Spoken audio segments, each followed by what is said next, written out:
O Notícias Agrícolas esse ano completou 26 anos. E há 26 anos, o nosso fundador, João Batista Olive, fala como é importante a gente linkar dois conceitos muito intrínsecos, os dois juntos.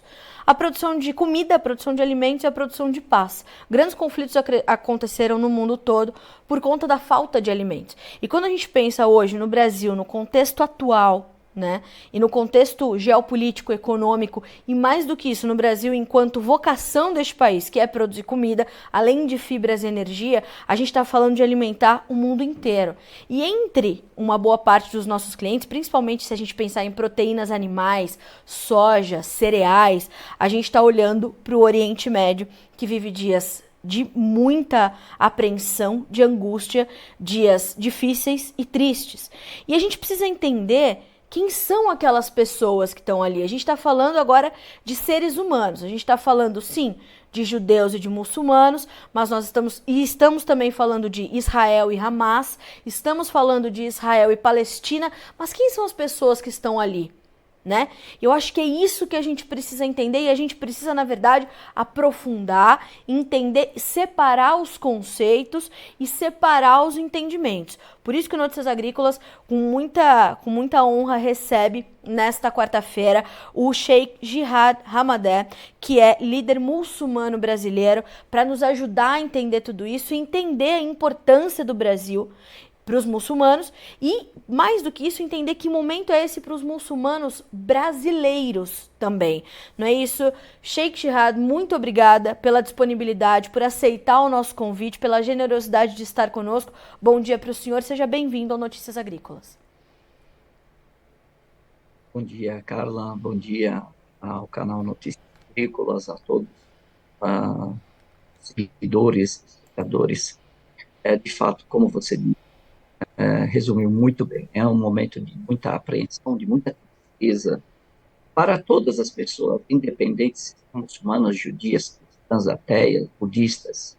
É um momento de muita tristeza para os humanos que estão em seres humanos morrendo, civis, a maior parte deles civis, morrendo, crianças, mulheres, idosos, pessoas cujas casas estão destruídas, e também isso afetará também o abastecimento, afetará a qualidade de vida, a qualidade da alimentação, a qualidade da água, a qualidade de saúde de todos os envolvidos, principalmente aqueles que têm menos condições e aqueles que são, em sua maioria, estão cercados, que sofrem boicote. Sheikh, eu acho que a gente precisa ouvir do senhor que momento é esse para a comunidade islâmica diante dos últimos acontecimentos. O que a gente pode entender e como é que o senhor, enquanto um líder muçulmano, explica o que está acontecendo nesse momento? Qual é a perspectiva do senhor e como é que a gente pode passar esse conhecimento para a nossa audiência? O que está acontecendo é que não é uma guerra religiosa, né? Ela começa como uma guerra territorial. Um povo, um grupo político, grupo que toma a terra de outras pessoas, e essas pessoas estão há 75 anos lutando para reaver a sua terra. Os palestinos, falando, não são só em na sua imaginação, acabam acreditando, por causa das narrativas, que os palestinos sejam muçulmanos. E, na realidade, quando falamos de palestinos, falando dos palestinos judeus, palestinos, palestinos, muçulmanos, palestinos, ateus que já viviam lá, são os próprios, os legítimos donos das terras. E aí começa um conflito, tem a influência da Inglaterra, que foi quem promoveu essa ação, e agora a Inglaterra sai, e aí ela deixa esse problema entre essas pessoas, e houve uma injustiça. E essa é uma questão que todo ser humano precisa entender, onde houver injustiça, haverá desrespeito, haverá agressão, haverá fome, haverá desentendimento. Então, como que nós resgatamos isso?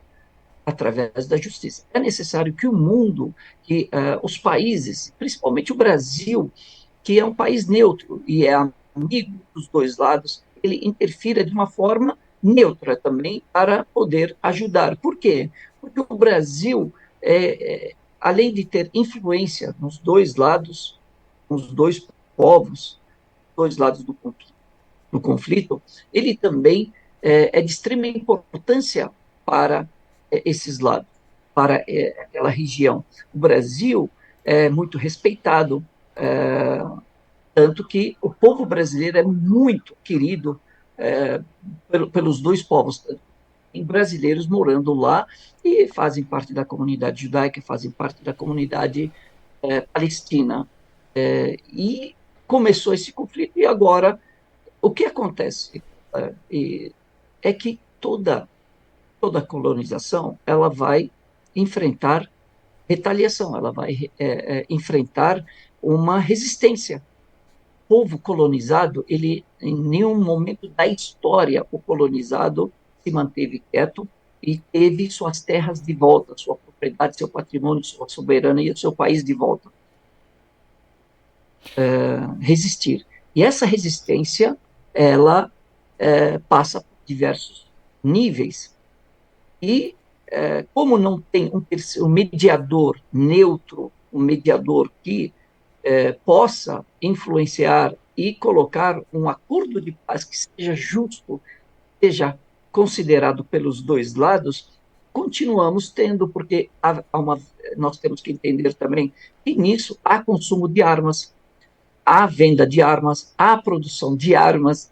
Então, existe alguém, alguns lados, que estão ganhando com a guerra, que ganham com a guerra mais do que ganham com a paz. Tudo isso tem que ser analisado. Nós, como religiosos, nós, como comunidade islâmica, estamos apreensivos, porque estamos vendo as bombas caírem em Gaza, por exemplo, e as pessoas, quem está morrendo, não são os combatentes do Hamas, mas são civis, são crianças, mulheres, são construções, comércios, uma economia sendo devastada e pertence aos civis, pertence à sociedade.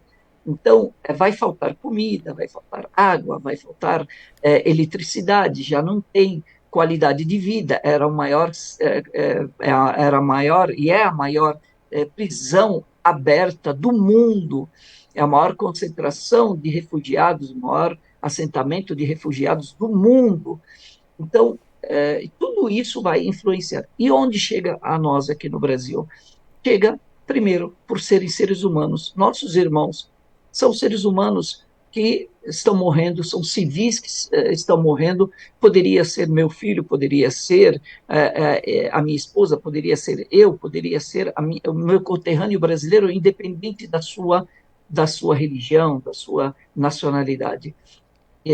O que nós estamos vivenciando hoje é uma crise de valores, de desrespeito à dignidade do ser humano.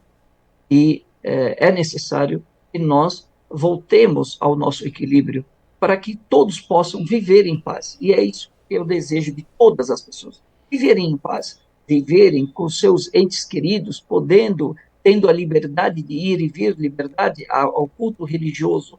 Hoje, todos estão sendo desrespeitados com esses ataques. Hoje, nós estamos vendo imagens de civis sendo bombardeados sem saber o porquê estão sendo bombardeados, suas casas destruídas sem saber o porquê. Se há uma guerra entre duas forças, que fique entre as duas forças.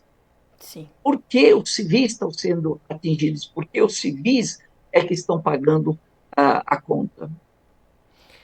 E o senhor sabe que quando a gente pensa nisso, e o senhor fala dessa falta de um mediador neutro, né? O senhor consegue enxergar isso no horizonte? O senhor acha que é possível haver essa mediação neutra, esse personagem, ou essa composição de personagens que venham a surgir para promover essa mediação, Sheik? Que a gente tem espaço para que isso aconteça? Sim, tem. Contanto que os donos do comércio, estão sendo beneficiados, países, de sua maioria ocidentais, Europa, Estados Unidos, são os maiores beneficiados dessa situação. Eu acho que eles têm que dar espaço, por exemplo, ao Brasil. O Brasil é um país forte candidato, eu acredito que seja o melhor mediador que possa influenciar, porque ele tem o respeito dos dois lados, ele é querido pelos dois lados, e hoje no Brasil, a sociedade brasileira é formada por integrantes de todas as etnias, todas as religiões, e todos querem, todos estão apreensivos, todos são atingidos, todos estão com seus sentimentos feridos. Então, acredito que o Brasil, sim, ele tem essa posição, ele tem ele está credenciado a ser esse mediador neutro que possa ajudar e levar à paz e não a mais guerras. Ele tem força política, tem força econômica para isso, ele pode oferecer soluções razoáveis para que, pelo menos, um cessar-fogo, e aqui os dois lados sentem à mesa e cada um exija, cada um coloque suas propostas, suas reivindicações. Acredito que é assim, porque se não houver diálogo, qual que é o outro lado do diálogo? É a violência. Não, a diálogo vai haver violência, e vai haver resistência, vai haver ataque, vai haver retaliação, e assim, e não vai parar nunca. E a narrativa vira mediática, vira uma questão de marketing. Quem tem a melhor narrativa vai convencer mais a opinião pública, mas o fato é que, localmente, o conflito não vai parar, porque sempre vai ter as retaliações. Então, é necessário, e eu acredito que o Brasil, no cenário internacional, ele é muito respeitado, e a sua intervenção nesse momento, a sua mediação é muito bem-vinda, principalmente agora, nesse momento. E o senhor falou, né, no começo da nossa conversa, que o Brasil tem um trânsito muito positivo e muito amplo entre os dois povos e entre os dois países que estão envolvidos nesse conflito, né, Sheik?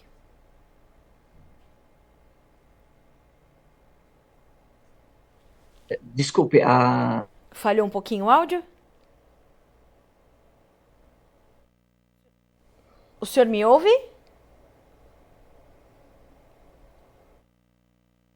A gente teve um probleminha de conexão com o Sheik Jihad, mas a gente vai aqui tentar restabelecer a nossa conexão. Enquanto isso, eu quero passar para vocês alguns números que nós separamos. Ontem, nós demos uma notícia aqui no Notícias Agrícolas apontando a relação do comércio agro entre Brasil e Israel, Brasil e a Palestina, e a importância do Oriente Médio, né, para o agronegócio brasileiro.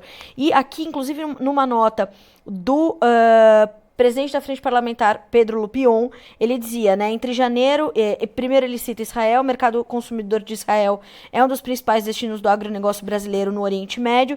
Entre janeiro e agosto de 2023, o país comprou 337 milhões de dólares em mercadorias do setor. Essa cifra coloca o país como o sexto maior comprador do agronegócio brasileiro na região do Oriente Médio. E de acordo com dados do governo federal, o Brasil mantém relações comerciais com 15 nações da região. A lista oficial inclui a Palestina, que aparece na 13ª posição com 20 milhões de reais. Vejam a importância do Brasil para, como já apontou o Sheik Jihad durante a sua entrevista, falando sobre a importância que nós temos para a qualidade de vida de ambos os povos, para garantir o abastecimento, para garantir a segurança alimentar que passa e permeia os outros níveis de segurança, impede ou limita os outros níveis de resistência. Nós já temos o Sheik Jihad de volta conosco, certo? O senhor me ouve bem? Sim, sim. Ouço, infelizmente, a questão da tecnologia. Está vendo como a distância muitas vezes prejudica? É verdade. É verdade. Quem dera o senhor pudesse estar aqui conosco no nosso estúdio, seria muito bom realmente. Sheik, eu lhe perguntava, antes da gente ter esse probleminha de conexão, como é que o senhor. Não, que o senhor pontuava um trânsito importante do Brasil nos dois países que estão envolvidos ali agora nesse, nesse ritmo, nesses nervos aquecidos do conflito. O Brasil tem um trânsito bom com as duas nações, é querido pelas duas nações e poderia de fato promover então ou pelo menos o início dessa mediação, não? Sim, perfeitamente. É de extrema necessidade. E ainda mais que existem laços comerciais muito estáveis entre o Brasil e o Oriente Médio, tanto com o governo judeu, né, com o governo de Israel, como do palestino, como os países árabes. O Brasil tem um acesso ali muito grande e tem um respeito muito grande. É um país que é bem quisto e a sua intervenção, a sua mediação, é bem-vinda. Ninguém se recusará a permitir, a aprovar essa mediação. É, é importante para o Brasil também, já que ele tem uma influência muito grande, abastece essa região, uma boa parte do alimento, né, que é consumido lá. Então, é de extrema importância que esses laços se fortaleçam.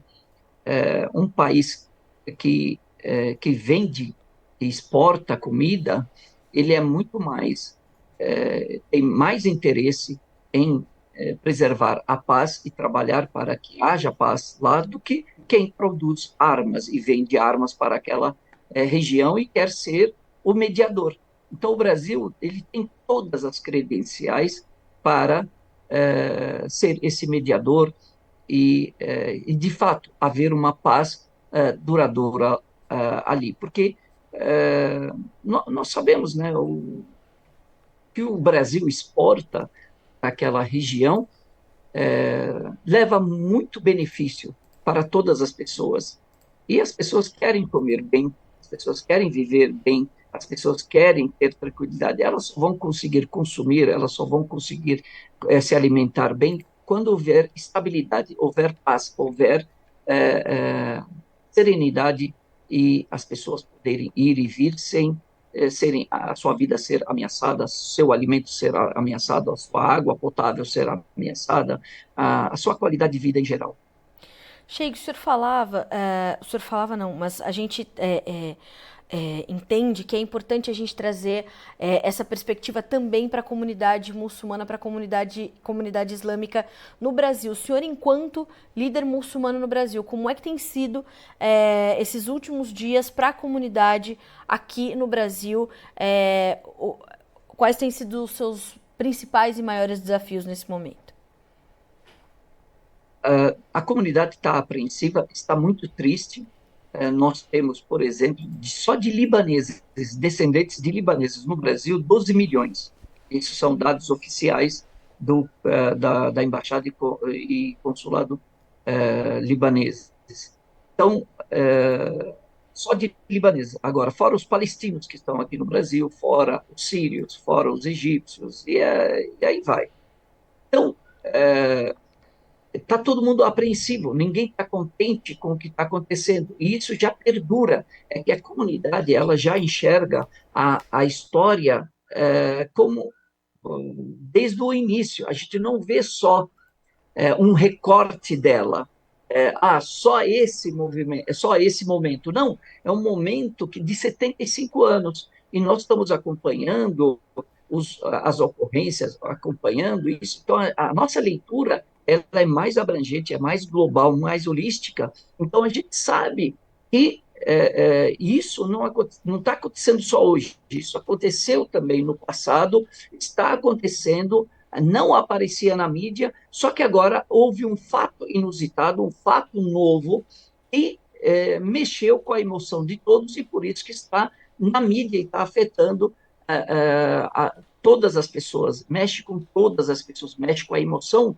delas, e demos uma comoção geral aqui no Brasil por causa dessa ligação também. e da influência das duas comunidades, tanto na mídia quanto na política. Então, você vai ver toda a sociedade brasileira mobilizada sobre esse assunto, porque ela está afetada, ela está comovida, só que nós não podemos ficar e agir de forma emocional, tanto no amor excessivo, quanto na dor excessiva, quanto no ódio, é, na reação a esses momentos. Nós temos que manter, agora é o momento de manter a serenidade e colocar a razão para nos guiar, porque é muito importante nesse momento saber que nós não somos parte do conflito, nós podemos ser parte da solução,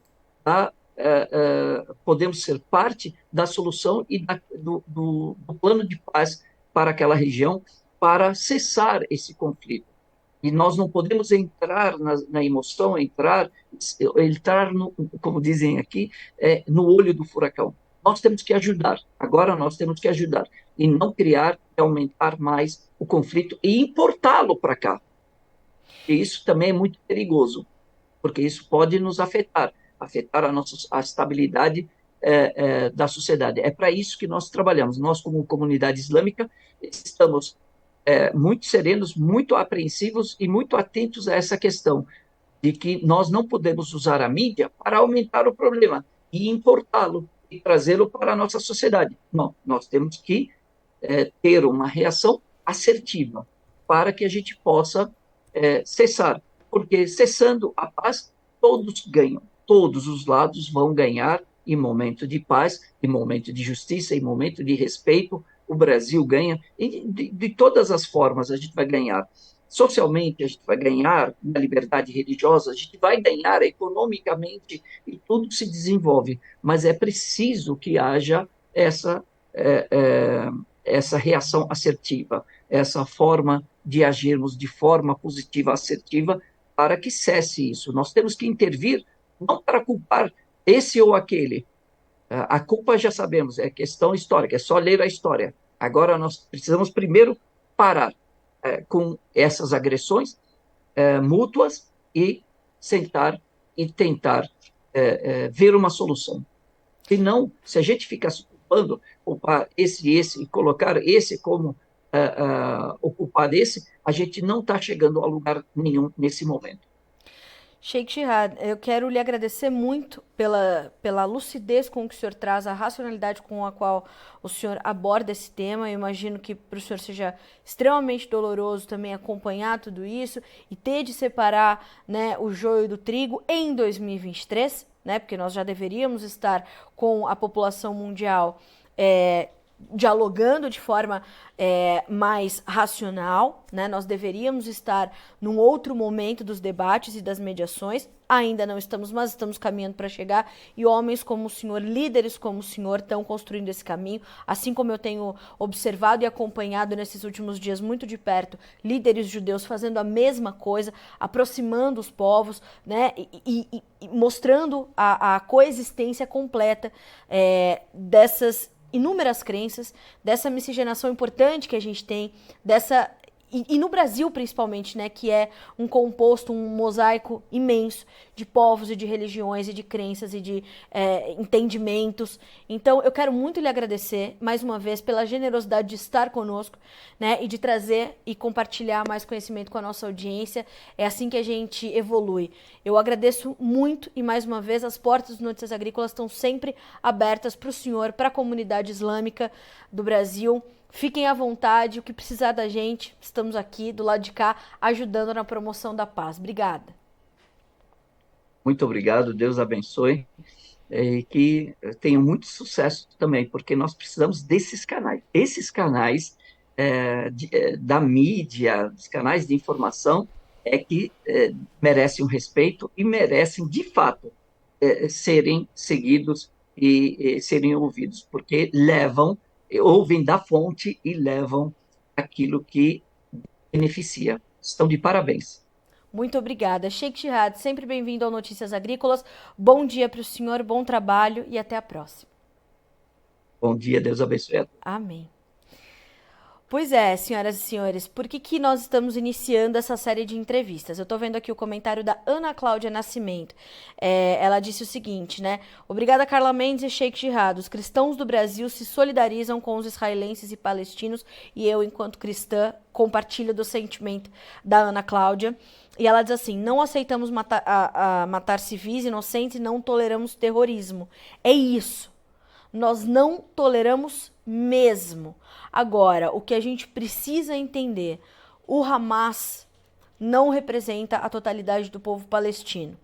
O Hamas não representa a totalidade da população islâmica. O islamismo é a religião que mais cresce no mundo. Falando em comércio, eu volto a dizer, a gente está falando de uma população no Oriente Médio, perto de 1 bilhão de pessoas e que tem relações comerciais muito sólidas e fortes com o Brasil. O Brasil é o maior exportador de frango halal, como eu citei, é o maior exportador de carne bovina halal. E o que é isso? É a colocação de uma outra energia, outros preceitos, outra forma de abater animais, produzir, industrializar, entregar ao consumidor final islâmico um outro produto. A gente está falando de carnes, mas hoje há produtos halal de todas as naturezas. Isso é o quê? É entregar para um outro consumidor. E por que a gente trouxe o Sheikh Jihad para ser entrevistado no Notícias Agrícolas? Para que, a gente defina os conceitos, a gente faça essa divisão e busque entender como a comunidade muçulmana está se sentindo nesse momento, como esses parceiros comerciais do Brasil estão se sentindo nesse momento, né? E isso independe da barbárie que o Hamas está promovendo e que qualquer guerra promove. Então, para os alimentos não pode haver fronteiras, não pode haver fronteira para comida. Né? A gente, Brasil, a gente está falando em alimentar a população mundial. A gente está trabalhando pela paz, né? Alinhando aqui com a nossa diretoria essas pautas todas, a gente está falando sobre o Notícias Agrícolas focado na produção de alimentos, na produção de paz, palavras do Dr. Roberto Rodrigues, farol deste site. Então, é isso que a gente tem feito. E a Ana Cláudia também perguntou aqui, ó, poderíamos também ouvir um representante da comunidade judaica? Não só poderemos, como ouviremos, a gente já está alinhando, essa entrevista vai entrar, não só um líder da comunidade judaica, que também vai ser muito bem acolhido no Notícias Agrícolas, queremos ouvi-los, e lembrando que Israel é um mercado importantíssimo também para o agronegócio brasileiro, as nossas relações comerciais, e eu nunca vou me esquecer de uma entrevista que eu fiz com o presidente da CNA, o senhor João Martins, onde ele dizia, para comércio internacional é preciso haver pragmatismo, então a gente está falando sobre isso também, e mais do que isso, a gente está tratando dessa condição de trazer mais perspectivas, né? Mais perspectivas. Mais perspectivas, é importante, né? E sempre pensando no agronegócio brasileiro, no abastecimento e na segurança alimentar. Então, vamos ouvir, sim, um líder da comunidade judaica, como a Ana Cláudia Nascimento trouxe aqui. Vamos ouvir, viu, Ana Cláudia? Obrigada pelo seu comentário. E mais do que isso, estamos também alinhando entrevistas com a Câmara de Comércio Brasil-Israel e a Câmara de Comércio Brasil-Árabe. Duas organizações, duas instituições importantes para ouvirmos nesse momento, para entender como fica. Eu sugiro que vocês acompanhem também 3 conteúdos que nós fizemos nessa semana para falar dos impactos da guerra, desse conflito, para o agronegócio. É importante a gente pontuar que Israel é um dos nossos principais fornecedores de fertilizantes, sementes e defensivos. Fertilizantes em primeiro lugar, mas a gente compra algo como sementes e defensivos deles também. No ano passado, as nossas importações por Israel somaram de Israel, né, produtos israelenses, somaram 1 bilhão e 450 milhões de dólares. E a gente exporta para eles também carnes, cereais, itens florestais, então café, lácteos. Então a gente precisa ter essa ponte. Para a Palestina também, exportações da ordem ali de 29, quase 30 bilhões de reais. Também, principalmente, carnes e cereais, né? E como aqui apontou o presidente da FPA, 6º lugar nas exportações brasileiras para Israel, 13º para a Palestina. Então a gente tem esses dois pontos importantes no comércio. E tudo aquilo que ainda pode ser intensificado com uma população crescente, com a população que consome os produtos halal. Então, tudo isso está ali no jogo. Então, vamos ouvir as instituições ligadas ao comércio, vamos ouvir os líderes religiosos e lembrar que a gente precisa ter muita serenidade e racionalidade para tratar desse assunto e saber separar o joio do trigo, isso é muito importante. 11h33 pelo horário oficial de Brasília, a gente fica por aqui com este boletim, mas na sequência Alexander Horta reassume a bancada para te trazer informações fresquinhas do mercado do boi gordo. É um instante só, a gente volta já.